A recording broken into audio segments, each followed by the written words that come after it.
All right, let's dive right into this explainer. We're exploring the dramatic finale of our historical journey, looking at that pivotal moment where the cracks in medieval Christendom finally ran just way too deep to hold. For centuries, the Church was the ultimate, unquestioned authority in Europe. But what actually happens when the very foundation of that authority starts to fracture?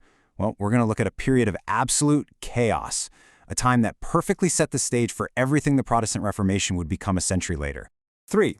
By the year 1414, Western Christendom faced a genuinely absurd problem. There were 3 different men simultaneously claiming to be the one true pope. Seriously, just imagine the confusion for a second. Each of these guys was backed by different nations, each claimed the absolute ultimate authority of St. Peter's chair, and each was actively excommunicating the followers of the other 2. It was a massive, unprecedented crisis of legitimacy. So, the natural question we really have to ask here is, how does a single church end up with 3 simultaneous popes? To answer that, we have to look at how an institution at the absolute height of its power fractured so completely. This wasn't some overnight collapse, It was the result of a slow buildup of political maneuvering, wild corruption, and a massive power struggle that fundamentally changed the trajectory of European history. Part 1. The Carnival Council. The absurdity of Constance.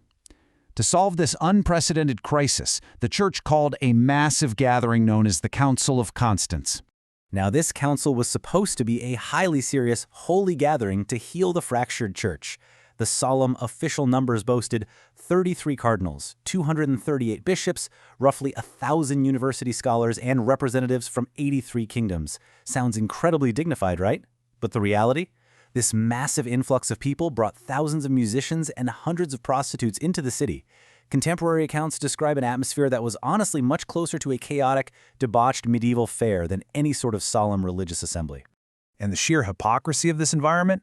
Yeah, it definitely wasn't lost on the people of the time. Jan Hus, a faithful reformer who was actually imprisoned and condemned by this very council, observed this chaos firsthand.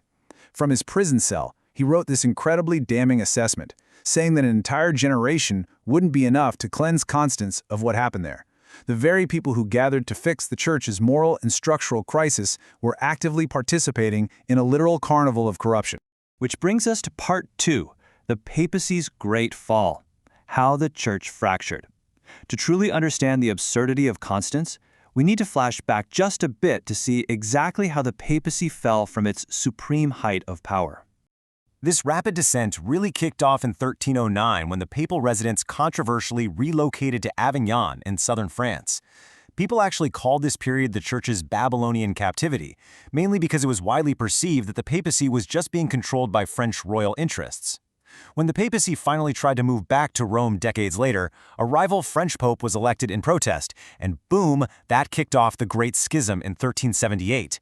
This is exactly how we ended up with 2 and eventually 3 competing popes, leading directly to that massive Council of Constance in 1414, which finally managed to elect a single new pope, Martin V, in 1417. But let's dig into the why behind that rapid descent. See, just a generation before all of this, the papacy was at its absolute peak, but the dynamic completely flipped. A French king's soldiers actually severely roughed up Pope Boniface VIII, beating him so badly that he died shortly after. Talk about a stunning reversal. For centuries, popes had the power to humiliate kings, but now, kings were humiliating popes. The political power of the secular nations had overtaken the unified authority of the Church. So, the crucial point here is how the Council of Constance actually managed to fix this whole mess. To resolve the crisis, remove the 3 rivals, and elect Martin V, the council had to assert a totally revolutionary idea. They had to make the radical claim that a general council actually outranks the pope in matters of faith. Just think about how massive that shift is. The papacy would spend the rest of the medieval period quietly working to make sure no council ever tried to assert that kind of supreme authority again.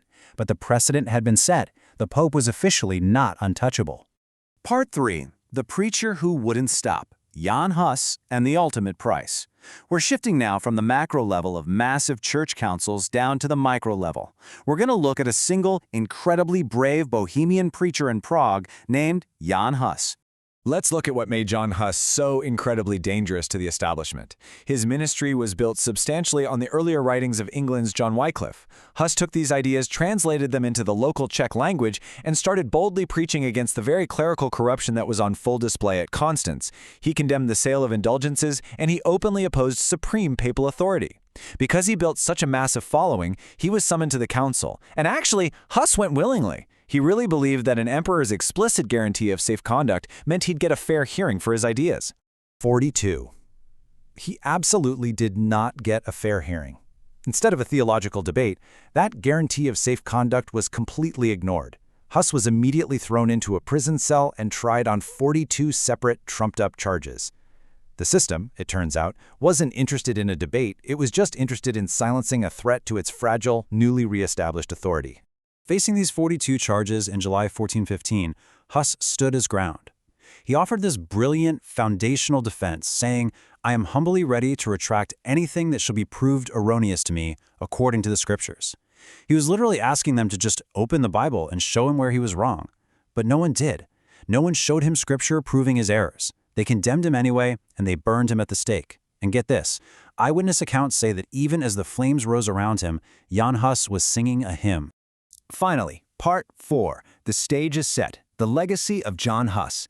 The Council of Constance likely thought that by burning him, they had solved their problem and stamped out his rebellion for good. But as history proves time and time again, you can burn a man, but you cannot burn an idea. Roughly a century later, a monk named Martin Luther was browsing in his monastery library and just happened to stumble upon copies of Hus's sermons. He read them for the first time, and his reaction was profound. He wrote, "I have taught and held all the teachings of Jan Hus. In short, we are all Hussites and did not know it." Luther's stunning realization acts as a sort of time machine for us. It directly links the tragic, unjust execution of Hus in 1415 to the massive explosion of the Protestant Reformation in the 1500s. The sparks from Hus's pyre eventually lit the fire of the Reformation. So, looking back over this vast span of history we've covered, we can see exactly how these historical building blocks stacked up. Step 1, we started with a small, persecuted movement meeting in homes, eventually forming the canon and the early councils. Step 2, we saw monks carrying the faith through chaos, the rapid rise of Islam, and the East-West split redrawing the map. Step 3, we watched the medieval papacy rise to its absolute peak, only to fall publicly into a schism and resort to executing dissenters like Hus. And finally, Step 4, the crucial thread emerges. The idea that Scripture is the ultimate standard that judges even the Church's own claims to authority. That is precisely the thread the Reformation is going to pick right back up. As we wrap up this explainer, I want to leave you with a final, provocative thought to chew on. How does the most powerful religious institution in Europe end up with 3 popes simultaneously? And what are the lingering dangers of placing that much unquestioned, unchecked power in a single seat? When human institutions, no matter how holy their intent, claim absolute supremacy, history shows us that fractures are pretty much inevitable. Thanks so much for joining me on this incredible historical journey, for learning alongside me, and for diving into these profound ideas. Keep questioning, keep learning, and I will see you in the next explainer.